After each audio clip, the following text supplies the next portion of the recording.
자, 이번에는 글로벌 인터뷰 서강대학교 국제대학원 봉혁식 박사 함께하도록 하겠습니다. 박사님 어서 오세요. 네, 안녕하십니까. 아이고 살이 좀 빠지신 것 같아요. 어제 하루 종일 방송을 그 하셨어가지고. 미국 대선 방송 때문에 네. 그렇게 오랜 시간이 지났는데 드디어 미국 대선 끝나고 네. 제가 마지막으로 분석 방송을 여기서 하게 됐네요. 자, 그동안의 레이스 참 뭐 여러 가지 복병도 있었고 막판에 뭐 여론조사나 이런 내용들이 해리스 후보 쪽으로 좀 기울고 했는데 결과는 트럼프의 압승이었어요. 예, 그렇습니다. 네. 정말 선거인단 300명을 넘을 정도로 그리고 7개 경합주를 다 석권을 했죠. 제가 이제 트럼프가 이렇게 압승을 거둘 것이라는 것은 사실 예상을 못했습니다.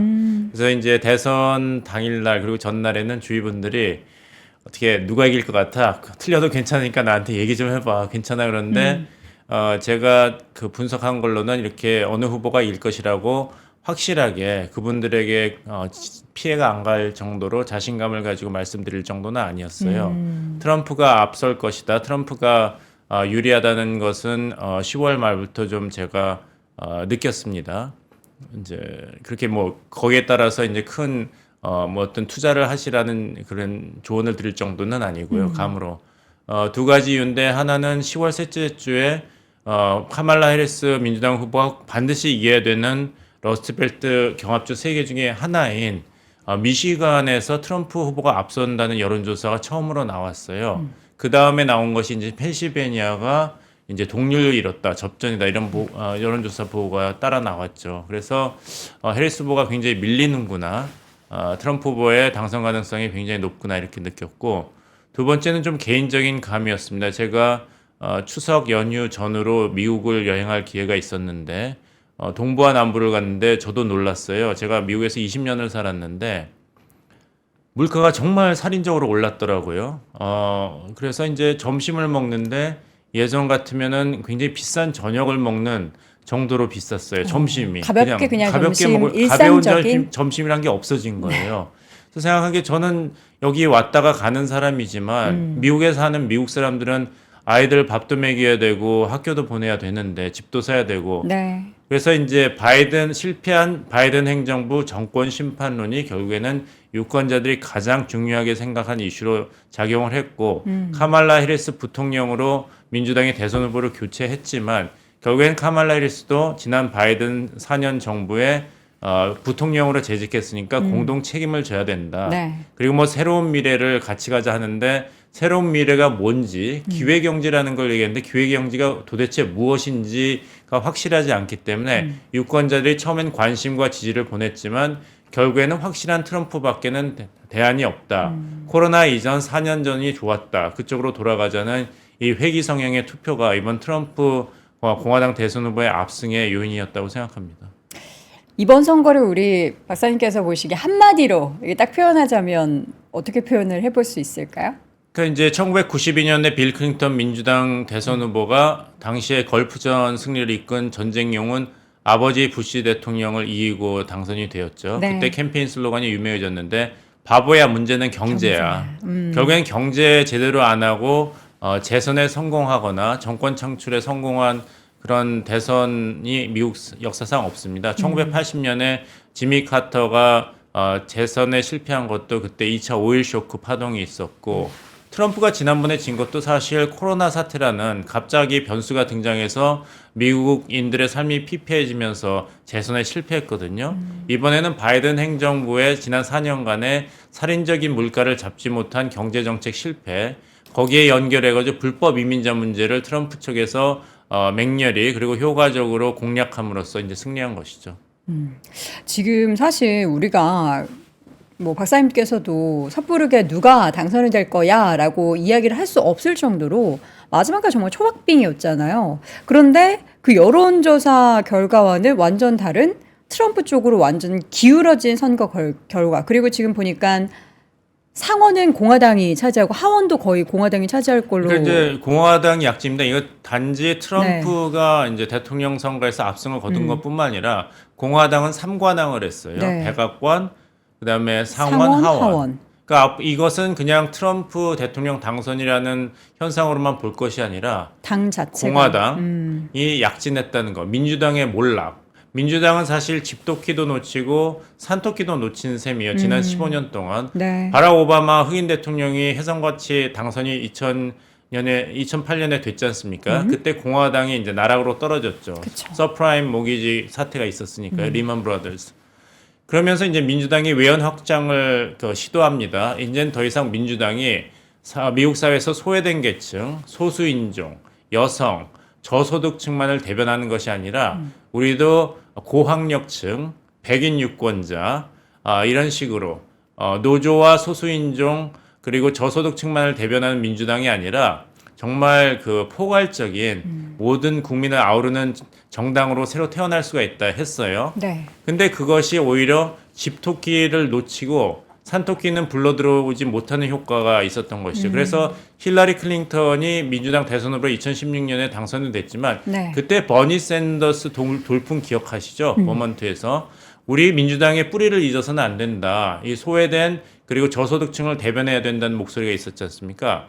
근데 그걸 민주당이 소홀히 하니까 민주당이 콘크리트 지지층이라고 느꼈던 노동자 계층, 블루칼라 노동자, 그리고 저소득층, 소수인종이 트럼프한테 쏠린 거예요. 이번에도 흑인계 유권자와 라틴계 유권자, 지난 코로나 팬데믹 3년 반 동안 가장 큰 경제적인 피해를 받은 유권자층이 약 11% 정도 트럼프 쪽으로 2020년에 비해서 옮겨갔습니다. 그럼 민주당의 카말라 해리스 후보는 이 놓친 흑인계 그리고 라틴계 유권자를 어디서 메워야 되는데 그래서 히든 해리스로 기대했던 것이 여성 유권자, 특히 백인 여성 유권자층이었죠. 왜냐하면 이제 백인 여성 유권자층은 전통적으로 공화당 지지가 강하거든요. 그래서 제가 그 선거 개표 때 방송에서 말씀드린 숫자가 47이었어요. 47. 47을 기억하고 미국 대선 현황을 보시면 좋다. 왜냐하면 이번에 대통령 미국 대통령이 47대 대통령이에요. 네. 47이 중요한 게 두 가지 이유가 있습니다. 하나는 트럼프의 전국 득표율입니다. 물론 미국 대선은 선거인단 숫자로 결정되는 거잖아요. 전국 득표수가 네. 아니라. 하지만 그 전국 득표율을 보면은 이 후보가 얼마나 강한 지지를 받고 있는지 약한 지지를 받고 있는지를 가늠하는 그 단초가 돼요. 2016년에 트럼프가 당선이 되었고 2020년에는 졌잖아요. 근데 2016년과 2020년에 트럼프의 전국 득표율이 같습니다. 47%. 그래요? 그래서 이번 2024년에 트럼프가 47% 이상의 그 전국 득표율을 기록한다면 트럼프 승리가 유력하다 이런 말씀을 드렸어요. 근데 지금 잠정 집계입니다만 트럼프의 전국 득표율이 51% 나오고 있어요. 훌쩍 넘었네요. 그러니까 압승이 설명이 되는 거죠. 두 번째 47이 왜 중요하냐면 백인 여성 유권자들이 민주당을 지지하는 정도를 보는데 도움이 됩니다. 2016년에 백인 여성 대선 후보가 나왔잖아요. 네. 민주당 힐러리 클린턴. 근데 그 당시에 백인 여성 유권자층이 힐러리 클린턴보다는 트럼프를 더 지지했습니다. 2% 더. 네.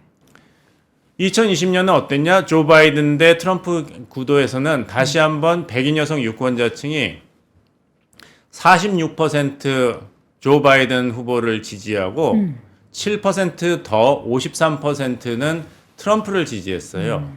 그러니까 아까 말씀드린 대로 약 10%, 11% 민주당에서 이탈한 라틴계와 흑인 유권자층을 어디서 메워야 되는데 히든 해리스로 기대를 걸었던 거는 분노한 여성 유권자, 특히 전통적으로 공화당을 지지했지만 트럼프에 대해서는 좀 주저하고 있는 백인 여성 유권자층을 카말라 해리스 지지로 돌려야 되는데 그래서 2016년에 백인 여성 유권자층이 힐러리 클린턴을 45% 지지했고 2020년에 조 바이든 후보를 46% 지지했으니까 이번 2024년 카말라 해리스한테 47%의 백인 여성 유권자들이 지지를 한다면 그 흑인 라틴계 유권자의 이탈을 메우고도 남습니다.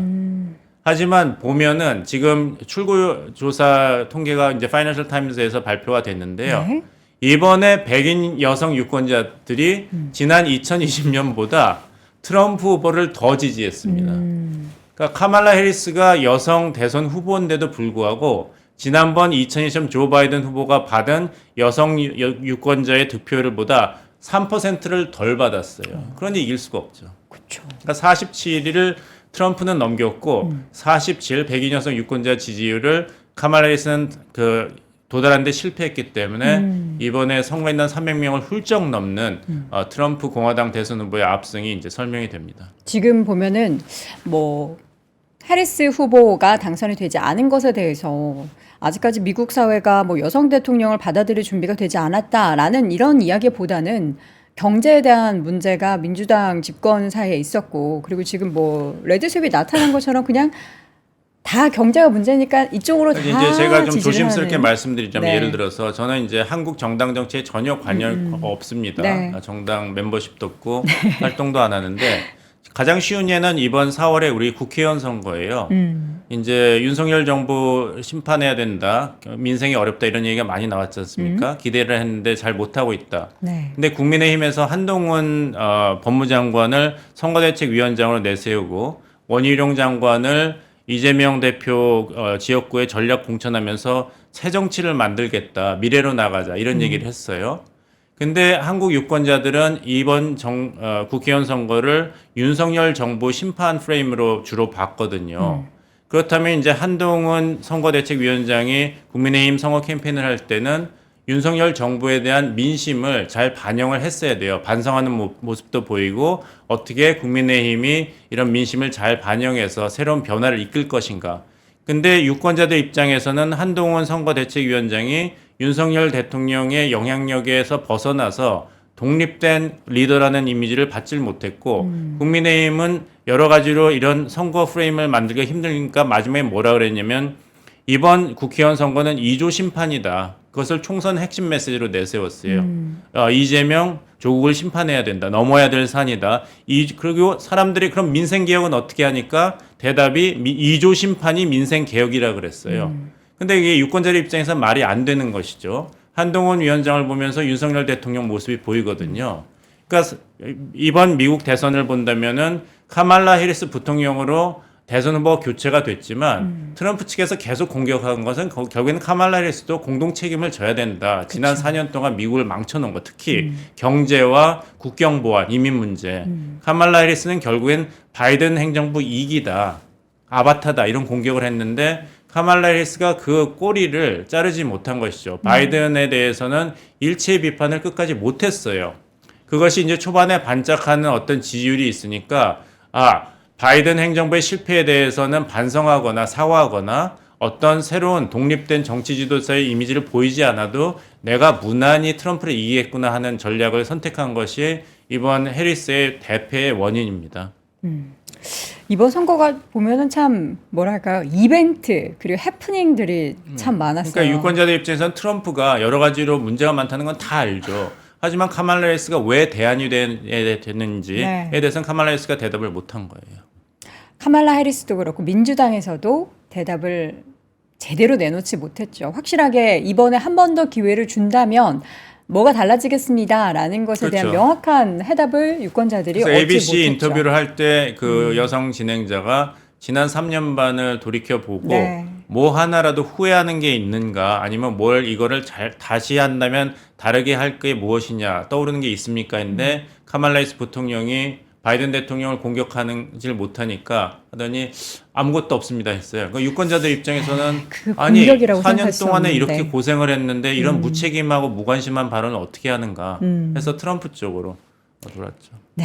결국에는 경제죠. 사실 근데 그게 뭐 미국뿐만 아니라 우리나라도 항상 선거에 대한 얘기 나오면은 그전 정권에서 경기나 경제 상황이 이렇게 좋지 못하면 그게 정권 자체가, 그러니까 인물보다는 그냥 정권 자체가 그렇습니다. 바뀌는 그런 상황이 놓이고, 그게 뭐 우리나라도 보면 지방선거 할 때도 항상 당이 완전하게 바뀌는 모습이 미국에서도 고스란히 작용을 한 것 같습니다.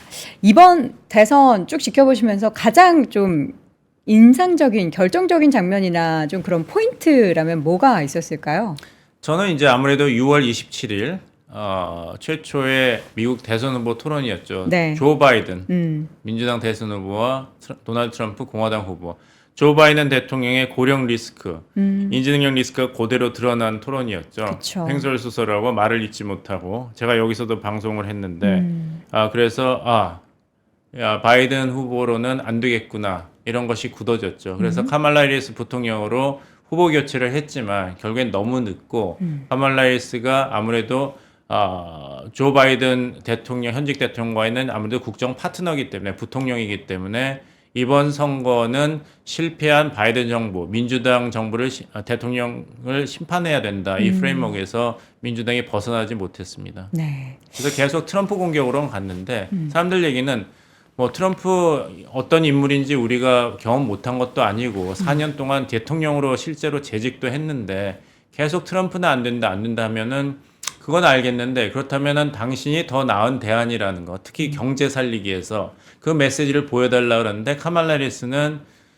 기회경제 얘기만 했지 이게 뭔지 우리나라 정치인도 처음에 나와서는 뭐 시대 정신을 살리겠다, 새 정치를 하겠다는데 처음에는 사람들이 관심을 갖지만 나중에 내용이 없으면 이렇게 사그라들지 않습니까? 그렇죠.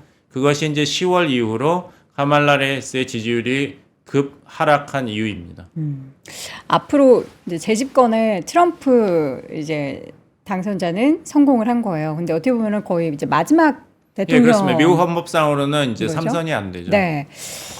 그럼 이제 과연 어떻게 그 일기 때와는 다르게 이번에는 조금 뭔가 하고 싶은 거 할 수 있는 거 다 할 것 같다라는 생각이 드는데 어떤 점이 가장 큰 변화가 나타날 거라고 생각하십니까? 트럼프 일기를 보면은 선거 공약을 지체 없이 다 실행을 했어요. 그래서 1월 20일이 새로운 미국 대통령 취임식 업무 첫 날입니다. 네. 그 날 다음에 그 당시 당선됐을 때 트럼프 대통령은 행정명령에 서명을 해서 네. 무슬람 5개국가 출입금지를 명령을 했죠. 그런 식으로 본다면 의회를 거치지 않고 대통령령이라는 행정명령이라는 수단을 통해서 그동안 약속했던 선거 공약을 신속하게 처리할 것으로 예상이 됩니다. 이제 보호무역이라든지 그렇죠. 관세 폭탄, 국경 보안 강화, 그다음에 불법 이민자를 이제 국외로 추방하는 그런 정책부터 시작할 것으로 예상이 됩니다. 네. 상하원도 이제 다 휩쓸게 되면은 그런 말씀하셨던 공화당 쪽에 그 트럼프 이제 앞으로 대통령의 모든 의중이 다 쉽게 통과가 될 것 네, 같고 그렇죠. 그렇게 되면은 어떻게 앞으로 미국 경제나 경기에 대해서는 좀 호전망을 할 수 있는 건가요? 이게 뭐 무조건 그렇다고는 근데 보기 그 어려운데. 호전망이라는 게 어느 나라 기준으로 보냐는 것이죠. 미국 우리나라 입장에서 기준으로 보면 호인지 아니죠. 우리나라에서 혼지 한다면은 좀 고통의 시간이 오지 않을까 한국 우리는, 입장에서는. 그렇죠. 왜냐하면 상하원, 백악관이 다 공화당. 누가 그 미국의 칼럼니스트가 잘 얘기했더라고요. 2024년 선거 결과는 미국 사회가 양분화됐다. 민주당 대 공화당으로. 이게 아니라 트럼피즘이 미국에 얼마나 넓게 깊게 번져 있는가를 보여주는 것이다. 왜냐하면 사실 트럼프가 당선됐는데 공화당 도움을 많이 받지 않았습니다. 앨런 머스크가 더 도와줬지 공화당 전직 대통령은 유세 참여도 안 했거든요. 아, 그러네요. 이제 공화당의 승리라고 보기보다는 트럼프의 트럼프가 승리다. 지향하는 이런 미국을 다시 위대하게 이 정치 철학에 미국 국민들이 열렬히 호응한 현상으로 봐야 되는 것이죠. 하지만 또 하나 우리가 주의 깊게 봐야 되는 건 아까 말씀하신 대로 트럼프는 이번이 끝입니다. 그쵸. 4년으로. 그걸 모든 사람이 알고 있어요. 네. 공화당 상원의원, 하원의원, 유권자들도 알고 있어요. 그렇죠. 그러니까 트럼프가 이제 대통령이 되고 나면은 트럼프는 딱 2년짜리 대통령입니다. 중간 선거 전까지. 중간 선거 전까지. 왜냐하면은 이제 트럼프식으로 관세 폭탄을 하고 고무역 정책을 하면은 그 피해가 외국 기업, 외국에만 가는 것이 아니라 미국 기업과 소비자들도 고스란히 안거든요. 왜냐면 인플레이션. 가격 상승이 오르니까. 트럼프가 당선된 거는 바이든 행정부 3년 반 동안의 살인적인 인플레이션에 대한 유권자들의 분노와 불만 때문 아니겠습니까? 네. 근데 트럼프가 당선되고 내가 당신들을 지켜주고 생활 수준을 향상시키겠다 약속을 했는데 그래서 관세 폭탄이라든지 보호무역 정책을 정당화하겠지만 2년 후 그 결과가 민생을 피폐하게 만든 것이라면은 트럼프 지지층이 이탈을 시작하겠죠. 그걸 이제 공화당도 민주당도 알겠죠. 그리고 트럼프의 정치적 영향력은 2년 이후라면 레임덕 현상이 빨리 온다는 걸 또 알고 있으니까요. 재선 가능성이 없으니까요. 그러면 트럼프와는 독립적인 행보를 보일 가능성이 높습니다. 미국 정치인들이요. 네, 그렇죠. 그러니까 중간 선거는 항상 집권당이 불리하지 않습니까? 그러면 트럼프 주도와의 공화당이 중간 선거에서 패배한다고 본다면은 트럼프 이탈 움직임이 2026년부터는 보이겠죠. 그러니까 우리나라 기업, 우리 정부가 앞으로 2년 동안은 그 고난의 행군이 있겠죠. 버텨야 되는 예, 건가요? 버티고 나면은 트럼프가 좀 부드러워지고 약해지는 그런 현상이 일어날 것이다. 레임덕 현상이 2년 후면 일어날 것이다. 여기에 대해서 이 흐름을 물결을 잘 타는 단기적, 장기적 전략이 필요합니다. 교수님께서 말씀해 주셨던 그 내용을 미국 내부에서도 알고 있고 사실 뭐 우리나라 뭐 중국 탈 것 없이 지금 딱 당선되자마자 앞으로 외교 어떡하나, 예. 통상 어떡하나 이런 걱정을 다들 할 텐데 그냥 우리나라 입장에서 그럼 2년을 그냥 버티는 수밖에 없는 건가요? 버텨야죠. 뭐 근데 또 바이든 행정부 보면은 네. 뭐 바이든 행정부와 우리 정부가 잘 지냈다고는 하지만 사실 바이든 행정부 때 그때 코로나 사태로 인한 미국 경제의 어려움을 이유로 해서 네. 뭐 인플레이션 감축 법안이나 이런 걸 보면은 사실 그 미국의 뭐 개방적인 무역 정책하고는 거리가 있는 것이죠. 그러니까 우리 기업들도 사실 거기에 적응하는데 여러 가지로 어려움이 있었지 않습니까? 그러니까 큰 추세를 봐야 됩니다. 이게 바이든 트럼프냐 이것이 아니라 트럼피즘이 이제 당분간 미국 사회, 정치, 경제를 규정하는 흐름으로 자리를 잡은 거예요. 트럼프의 지지를 그러니까 트럼프는 그러니까 대통령이 누가 됐냐의 문제가 아니라 네. 카말라 해리스가 당선이 됐더라도 이 분노하고 있는 미국인들, 국민들. 그렇죠. 미국 우선주의, 미국이 왜 손해를 봐야 되냐 네. 이런 민심에서 자유롭지 못했을 것입니다. 근데 앞서서 이제 말씀해 주셨던 것처럼 당의 지원을 적극적으로 받지 않고 어쨌든 트럼프의 당선이 만들어진 만큼 앞으로 2년 동안 트럼프 대통령이 이제 돼서 여러 가지 뭐 정책적인 부분이나 뭐 사인을 해서 바로 행정명령을 한다거나 하는 대통령 직속으로 할 수 있는 그렇습니다. 내용들은 바로바로 처리가 많이 되겠지만 그 외의 것들에 있어서는 그럼 어쨌든 브레이크가 좀 걸릴 수 있다라는 거네요. 뭐 이제 보편적인 관세 10% 이야기하지 않습니까? 그리고 중국에 대해서는 뭐 네. 60% 네. 관세까지 얘기하는데 IRA 사실 폐지 법안, 예, 뭐. 그렇죠. IRA 폐기 법안도 그렇고 그게 이제 행정명령으로 할 수 있는 부분이 있고 대통령령으로 하지만 이제 관세를 이제 10% 이상으로 할 때는 종국적으로 장기적인 정책으로 자리 잡으려면 의회의 동의가 필요합니다. 네. 그러니까 지난 1기 때 이민 정책에 대한 것도 계속 시리즈로 나갔거든요. 의회를 거치지 않고 대통령령 발표했다가 또 무슨 긴급 명령을 하고 해서 계속 이어나가는 식으로 했죠. 네. 의회를 통하지 않고. 그런 추세가 이번에 트럼프 2기에서도 일어날 것으로 보이고 네. 하지만 말씀드린 대로 중간선거 결과에 따라서는 의회의 목소리, 의회의 영향력이 굉장히 강화될 수 있다. 그래서 우리나라는 2년을 잘 버티고 앞으로 의회가 주도하는 이런 대외 정책, 특히 경제 분야에서는 그런 현상이 예상되기 때문에 네. 의회 외교를 지금서부터 시작하는 것이 좋습니다. 그 앞서서 우리나라에 대한 대응은 2년 동안 결국에는 이제 일단은 버텨야 된다. 그 이후에 이제 트럼프 쪽에 힘이 조금 빠지면 이제 당 차원에서 이회수 작가가 이제 덕담을 했지 않습니까? 정말 버티면 좋은 일이 일어난다. 인생은 버티는 것. 근데 그 이제 버틴다라는 표현은 어떻게 보면 되게 추상적일 수 있으니까 그렇죠. 우리 박사님께서 보시기에는 한국에 미칠 영향, 대표적인 영향과 우리가 또 어떤 대응이 뭐 정부 차원에서나 굉장히 거친 필요할지. 보호무역 정책으로 나오겠죠. 이제 관세라든지 네. 일론 머스크가 이제 중심 인물 떠올랐는데 사실 인플레이션 감축 법안을 이제 폐지하겠다고 트럼프가 공언을 했지 않습니까? 그렇다면 전기차에 대한 7,500달러 정도의 이제 세금 혜택이 없어지게 되겠죠. 그렇다면 이제 우리 자동차 업계에는 큰 타격을 입을 것이고 이제 제2차 전지까지도 그 파급 효과가 있겠죠. 그렇다면은 이런 새로운 변화가 있을 때는 어떤 그 승자와 제휴하는 그래서 파급 효과를 그나마 좀 절상하는 그런 전략이 필요하지 않을까 생각합니다. 예를 들자면 이제 1980년대 일본 자동차 수출 때리기를 시작했지 않습니까? 미국 정부가 그 당시에 보면은 이제 그래서 미국 자동차 업계가 미국에 수출하는 자동차 대수를 자발적인 조치라고 해서 186만 대로 제한을 했습니다. 미국에 수출하는 자동차 업계를. 그러니까 이제 미국 빅3는 그거를 틈타 가지고 자기네들이 생산하는 자동차의 가격을 올렸어요. 네.